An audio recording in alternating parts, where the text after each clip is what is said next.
Hello everyone, welcome to EduTap. So in today's session, we'll be discussing micro, small and medium enterprises in India, that is MSMEs. So India में Small Industries Development Bank of India, that is SIDBI, और Technology Development and Modernization Fund TDMF create किए गए थे ताकि ये जो हमारा MSME sector है उन्हें अच्छे से फाइनेंशियल और टेक्निकल सर्विसेज प्रोवाइड की जा सके। इसके अलावा डिलेड पेमेंट एक्ट 1993 भी लाया गया था ताकि जो एमएसएमई सेक्टर्स को पेमेंट मिलती हैं वो प्रॉम्प्टली मिले, उनमें डिले ना हो। और इसके अलावा हमने फिर अलग से एक मिनिस्ट्री ऑफ एमएसएमई भी बना दिया था 1999 के अंदर ताकि इस सेक्टर को अच्छे से डेवलपमेंट मिले और इसका एक फोकस्ड प्रमोशन हो। इसके अलावा और भी बहुत सारी स्कीम्स हमने स्टार्ट की हैं। Credit linked capital subsidy scheme है ताकि टेक्नोलॉजी अपग्रेडेशन कर सके एमएसएमई सेक्टर। इसके अलावा क्रेडिट गारंटी स्कीम भी स्टार्ट की गई है ताकि सेक्टर को कोलेटरल फ्री लोन्स मिल सकें, स्पेशली जो फर्स्ट जनरेशन के एंटरप्रेन्योर्स हैं। ठीक है, इसके अलावा 2006 में एमएसएमई एक्ट लाया गया था इस सेक्टर को प्रमोट करने के लिए। लेकिन अगर हम देखें कि एमएसएमई का अचीवमेंट क्या रहा है अब तक हमने इतने उनको बेनिफिट्स प्रोवाइड किए हैं इस सेक्टर को, उसका अचीवमेंट क्या रहा है, तो इसमें इनका डोमेस्टिक कंट्रीब्यूशन बहुत ज़्यादा है। एमएसएमई सेक्टर का इंडिया में जो जीडीपी में कंट्रीब्यूशन है वो काफ़ी हाई है। एक्सपोर्ट अर्निंग्स में काफ़ी ज़्यादा कंट्रीब्यूशन है। इन्वेस्टमेंट रिक्वायरमेंट इस सेक्टर का कम रहता है और इनकी ऑपरेशनल फ्लेक्सिबिलिटी भी ज़्यादा रहती है क्योंकि बड़ी कंपनीज को बहुत से रूल्स रेगुलेशंस फॉलो करनी पड़ती हैं, एक बहुत बड़ी हायरार्की होती है।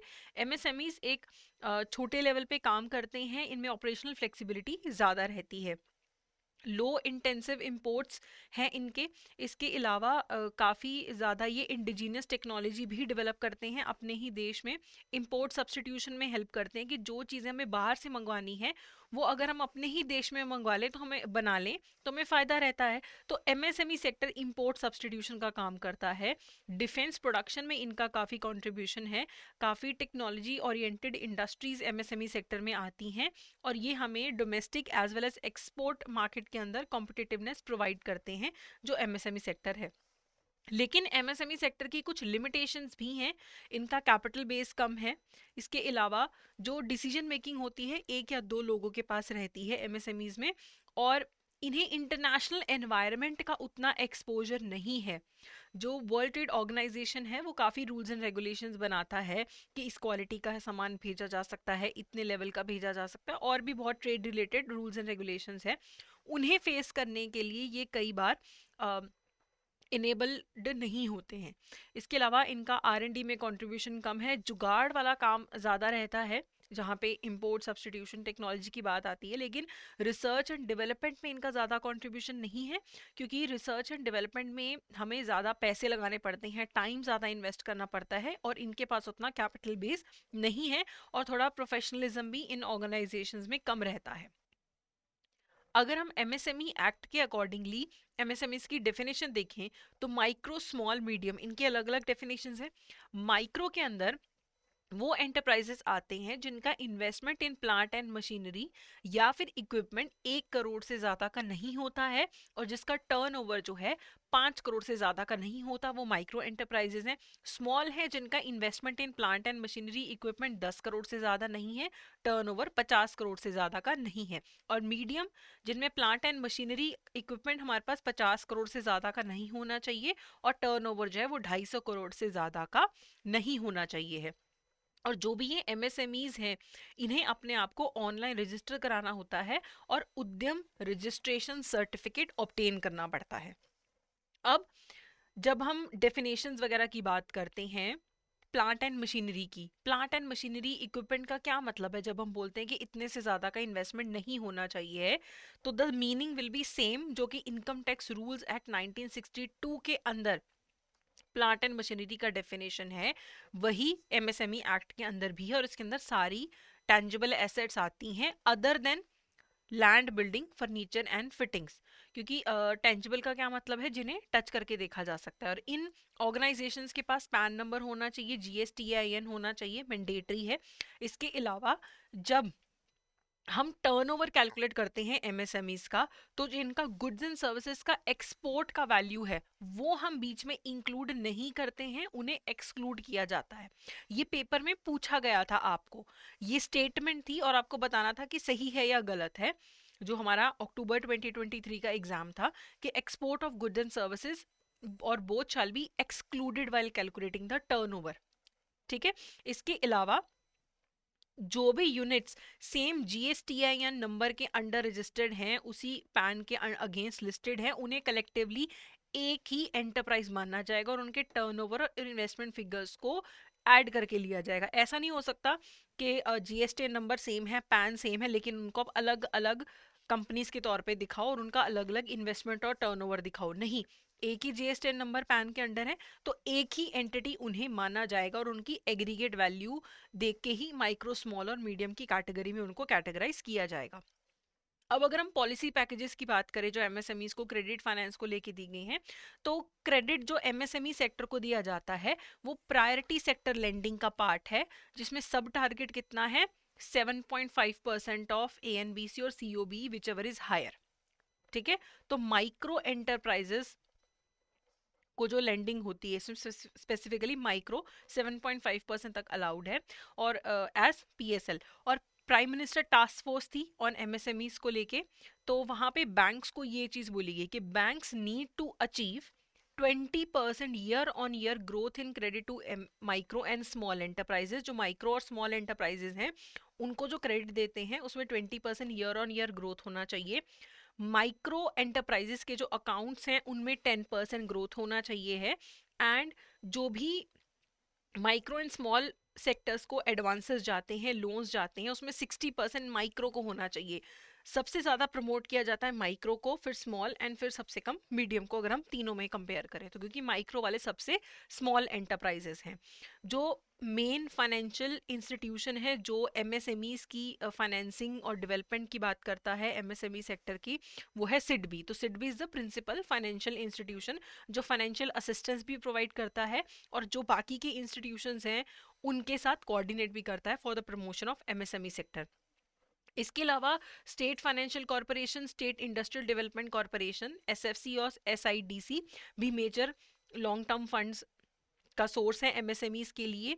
इसके अलावा एमएसएमईज का कॉर्पोरेटाइजेशन करने के लिए LLP act, limited liability partnership act 2008 लाया गया था। देखो, अगर एक एमएसएमई अपने आप को सिर्फ पार्टनरशिप फर्म के तौर पे रजिस्टर करता है तो पार्टनरशिप फर्म में लाइबिलिटी अनलिमिटेड हो जाती है। लाइबिलिटी अनलिमिटेड है, उनका सब कुछ बिक जाएगा अगर लॉस हो जाएगा। लेकिन अगर कंपनी फॉर्म में रजिस्टर करते हैं तो बहुत ज़्यादा तामझाम रहता है, जो कि एक छोटे ऑर्गेनाइजेशन के लिए हैंडल करना डिफिकल्ट है।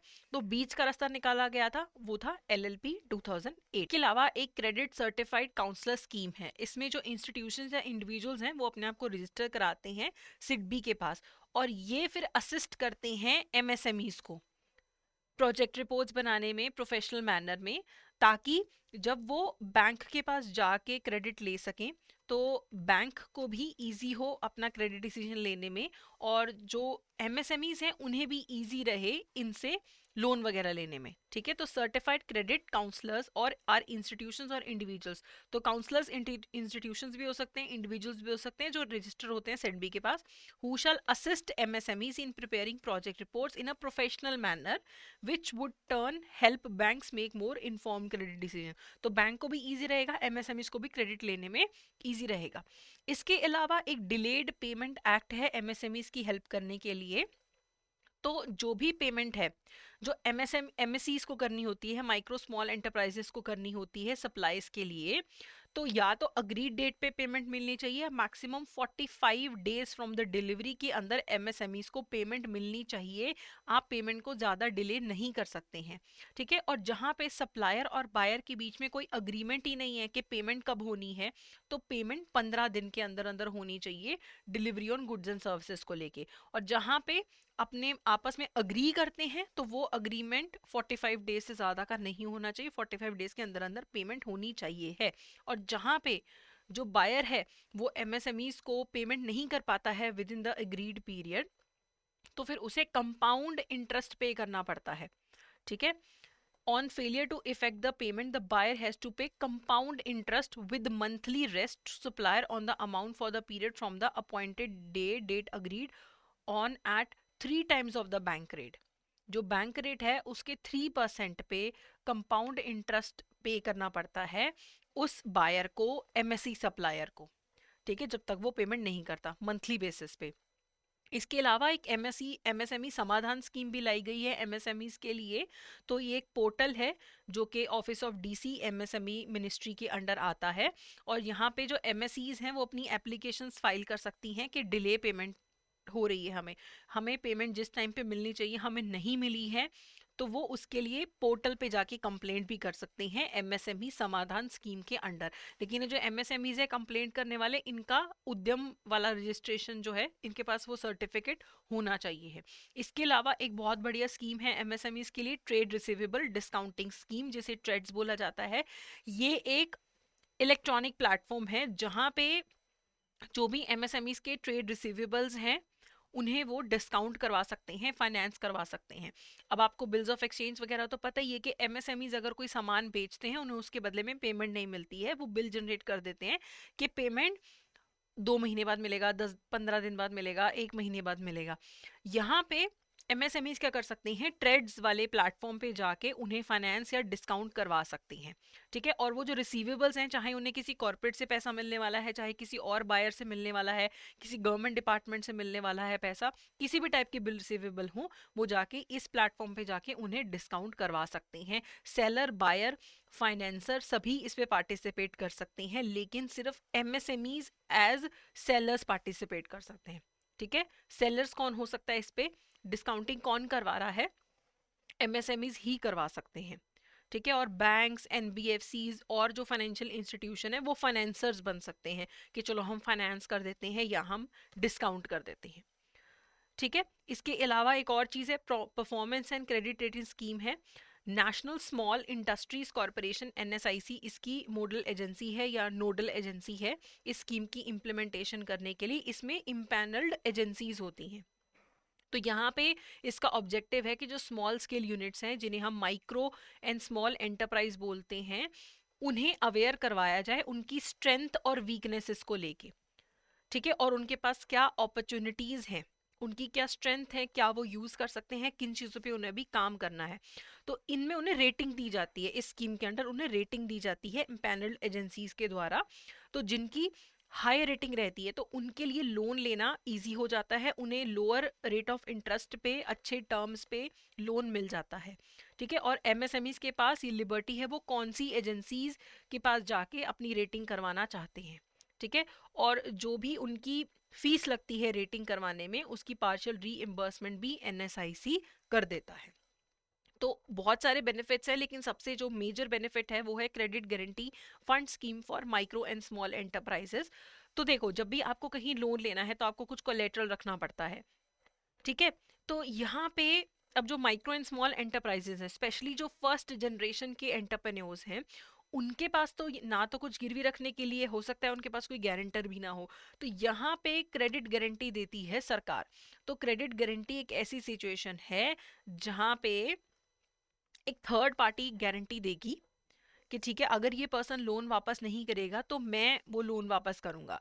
कोई कोलेटरल की ज़रूरत नहीं पड़ती है, किसी और थर्ड पार्टी गारंटी की ज़रूरत नहीं पड़ती है। तो इस स्कीम के अंडर सीजीटी एमएससी सेटअप किया गया है by the ministry of MSME और सिडबी अगस्त 2000 के अंदर। चाहे पुराना माइक्रो एंड स्मॉल एंटरप्राइज है, चाहे नया है, चाहे वो मैन्युफैक्चरिंग सेक्टर में है, चाहे सर्विस सेक्टर में है, उन्हें क्रेडिट फैसिलिटी मिल जाती है अप टू 5 करोड़। और वहाँ पे सरकार जो है वो गारंटी दे रही है कि ठीक है, आप माइक्रो स्मॉल एंटरप्राइजेस को लोन दो, बैंक्स को बोलती है कि आप इन्हें लोन दो, हम क्रेडिट गारंटी देते हैं, अगर ये डिफॉल्ट करेंगे तो हम पेमेंट करेंगे। तो एमएसएमईज को कोलेटरल नहीं ढूंढना पड़ता, थर्ड पार्टी गारंटी नहीं ढूंढनी पड़ती, सरकार उन्हें सपोर्ट कर रही है। और इस स्कीम के अंडर आगे इसके मल्टीपल पार्ट्स हैं, credit CGS1, CGS2, CGSSD, PM Svanidhi and CGSCL, ठीक है। तो इनकी अभी हम डिटेल में बात नहीं करेंगे अभी, लेकिन ये भी एक क्रेडिट गारंटी स्कीम के अंडर मल्टीपल इसके पार्ट्स हैं, ठीक है। तो अभी मैं आपको बताना चाहती हूँ कि अगर आप ये सब चीज़ें डिटेल में करना चाहते हैं, हमारा मास्टर कोर्स अवेलेबल है, चारों सब्जेक्ट्स के लिए भी अवेलेबल है। इंडिविजुअली किसी एक सब्जेक्ट या 2 सब्जेक्ट्स के लिए चाहिए वो भी आप ले सकते हैं। और अभी हमारा ऑफर भी चल रहा है, एडुटैप 75 यूज़ करके फ्लैट 75% आपको मिलेगा। एंड अभी क्वेश्चंस कर लेते हैं इसके regarding. A micro enterprise is where the investment in plant and machinery और equipment does not exceed dash and the turnover does not exceed dash.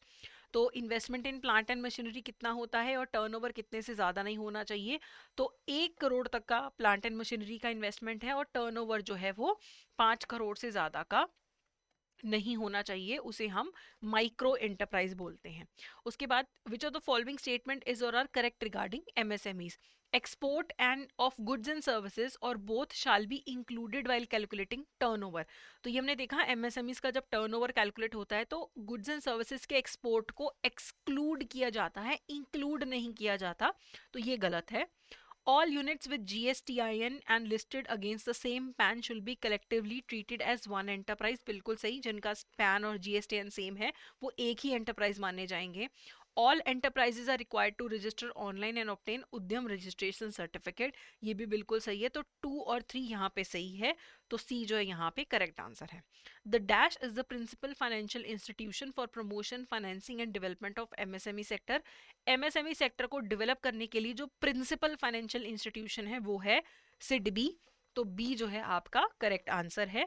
आखिरी क्वेश्चन है, एज पर MSME act 2006 the payment in respect of supplies made by MSE units shall be received on और before the agreed due date subject to the maximum of 45 days. जो agreed period है उसमें payment करो, subject to maximum 45 days में payment करना है। और जहां पे कोई अग्रीमेंट ही नहीं है पेमेंट को लेके, वहां पे कितने दिन थे, 15 डेज थे। ओके तो ये था हमारा आज का सेशन। तो अगर आपको ये सेशन यूजफुल लगा है तो please go ahead and subscribe to the YouTube channel. आप हमें मेल कर सकते हैं hello@edutap.co.in पे, and you can also call us on this number. So that's it from my side, thank you so much.